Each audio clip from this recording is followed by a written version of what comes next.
Kagulat World. Paris na naman ang sentro ng mundo.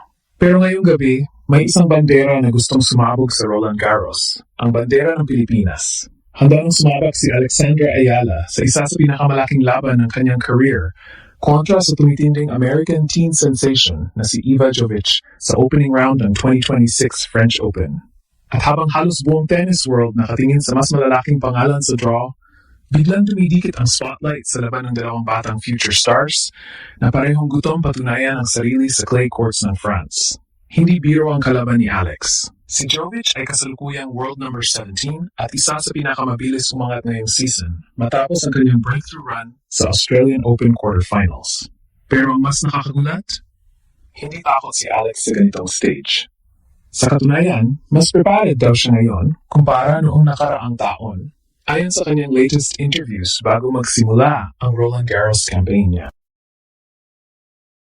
Mas lalong umiinit ang kwento dahil hindi lang basta magkalaban ang dalawa. Naging doubles partners pa sila noon sa ASB Classic at Indian Wells. Ibig sabihin, kilalang-kilala nila ang tendencies ng isa't isa. Walang sikreto, walang pagtatago. Pure tactical war ito.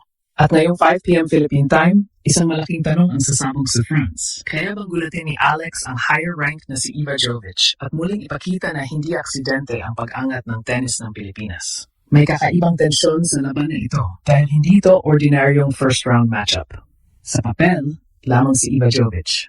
Bata pa lang pero nasa world number 17 na agad siya. Isa siya ngayon sa pinag-usapang rising stars sa women's tennis matapos ang explosive start niya ngayong 2026 season. Umabot siya ng Australian Open quarterfinals at tinalo pa niya noon ang top 10 player na si Jasmine Paolini. Ibig sabihin, legit ang level niya. Hindi hype lang. Pero dito nagiging delikado ang sitwasyon para kay Jovic. Dahil si Alex ay klase ng player na lumalakas kapag underdog. Ito ang parehong Alex na gumulat sa tennis world nung tinuban niya sina Madison Keys at Iga Swiatek sa Miami Open. Ito rin ang parehong Filipina na paulit-ulit pinapatunayan na kaya niyang sumabay sa pinakamalalaking pangalan kapag nakuha niya ang momentum at confidence niya sa baseline rallies. At kahit mas mataas ranking ni Jovic, may isang bagay na hindi masukat ng rankings. Puso at composure sa pressure moments. Sa mga nakaraang buwan, napansin ng maraming analysts na mas mature na maglaro si Alex. Hindi na siya yung reckless attacker lang. Mas patient na siya sa rally exchanges. Mas marunong na siyang magbasa ng angles. Mas disiplinado na ang shot selection niya lalo na sa clay. Kaya nga sinabi mismo ni Alex na more prepared siya ngayong taon sa French Open kumpara noong debut niya last year. Pero ang pinaka-interesting dito, kilalang-kilala nila ang laro ng isa't isa. Magka-doubles partner sila dati sa Auckland at Indian Wells. Nag-practice together. Nag-share ng strategy. Nakita nila ang strengths at weaknesses ng bawat isa sa pinakamalapit na distansya posible sa tennis. Kaya ngayong magkatapat sila bilang magkalaban, parang dalawang tao na parehong may hawak ng sikreto ng isa't isa. Ayon sa matchup previews, may advantage si Jovic sa consistency ng ground strokes at extended rallies. Mas compact ang movement niya sa clay at mas stable ang defensive recovery niya. Pero kapag naging aggressive early si Alex at napagana niya ang lefty angles niya, pwedeng mabasag agad ang rhythm ni Jovic. At dito papasok ang pinakamalaking factor, momentum. Kapag nakuha ni Alex ang crowd energy at nagsimula siyang makakuha ng confidence sa forehand side niya, pwedeng maging emotional swing ang laban.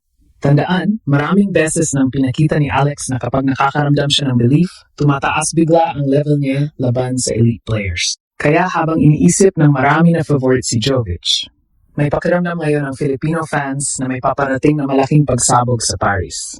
At kung mangyari yon, hindi lang ito simpleng first round upset. Isa itong mensahe sa buong tennis world na ang Pilipinas ay may tunay ng puwersa sa Grand Slam stage. Habang papalapit ang laro, mas lalong umiinit ang atmosphere sa Roland Garros dahil hindi lang basta future stars ang maghaharap dito. Ito ay laban ng dalawang batang player na parehong gustong maagaw ang susunod na era ng women's tennis. At sa totoo lang, maraming analysts ngayon ang naniniwala na pwedeng maging isa ito sa pinaka-underrated but explosive matches ng opening round. Bakit? Dahil stylistically, swak na swak ang banggaan nila. Si Iva Jovic ay kilala sa kanyang controlled aggression. Hindi siya yung sobrang flashy na player, pero napaka-efficient niya sa points construction. Mahilig siyang maghintay ng tamang opening bago umatake, at kapag nakuha niya ang tempo ng rally, napakahirap niya pigilan. Isa rin sa pinakamalaking assets niya ang composure. Kahit teenager pa lang, parang veteran na minsan ang calmness niya sa court. Pero ang problema para kay Jovic, ibang klase umatake si Alex kapag nakaramdam ng opening. Si Alex ay naturally aggressive lefty. At sa clay, napakahalaga ng left-handed angles dahil kaya nitong ilayo ang kalaban sa preferred positioning nila. Kapag gumana ang cross-court forehand ni Alex at napuwersa si Jovic gumalaw ng gumalaw sa baseline, pwedeng doon magsimula ang crack sa depensa ng American star. At may isang bagay na posibleng maging X-factor ngayong gabi. Experience sa pressure ng buong bansa. Hindi bago kay Alex ang expectation. Bata pa lang, pasa na niya ang pangarap ng Philippine tennis. Bawat tournament niya, may kasamang pressure ng fans, media, at buong Southeast Asia na gustong makakita ng Asian breakthrough sa Grand Slam level. Pero imbes na lamunin siya ng pressure, parang lalo siyang tumitibay. Kitang-kita iyon ng Miami Open run niya, kung saan hindi siya natakot kahit world-class names ang nasa kabilang side ng net. Doon nakita ng mundo na kaya pala niya makipagsabayan hindi lang sa talent, kundi pati sa mental toughness. At ngayong French Open, mas mature na bersyon ni Alex ang darating. Mas patient, mas tactical, mas marunong mag-control ng emosyon during long rallies. Ayon pa sa ilang previews, isa sa susi ng laban ay ang serve returns ni Alex. Kapag naputol niya agad ang rhythm ni Jovic sa service games nito, pwedeng bumilis ang momentum swing pabor sa Filipina star. Pero kapag naging passive si Alex at hinayaan niyang mag-control ni Jovic ang pacing ng rally, delikado iyon. Dahil mahusay magdikta ng tempo ang American teen sensation. Kaya halos chess match ang mangyayari rito. Hindi sapat ang lakas lang, hindi sapat ang bilis lang. Kailangan dito composure, timing, at killer instinct sa crucial points. At habang abala ang ibang fans sa malalaking pangalan sa Roland Garros draw, may isang laban ngayon na tahimik na nag-iipon ng tensyon. Isang Filipina lefty warrior laban sa isa sa pinakamainit na teenage stars ng Amerika. At kung sakaling sumabog si Alex ngayong gabi, hindi lang France ang mabibigla. Baka buong tennis world na naman ang mapatingin sa Pilipinas. Ngayong 5 p.m., hindi lang simpleng opening round match ang aantabayanan ng mga Pilipino.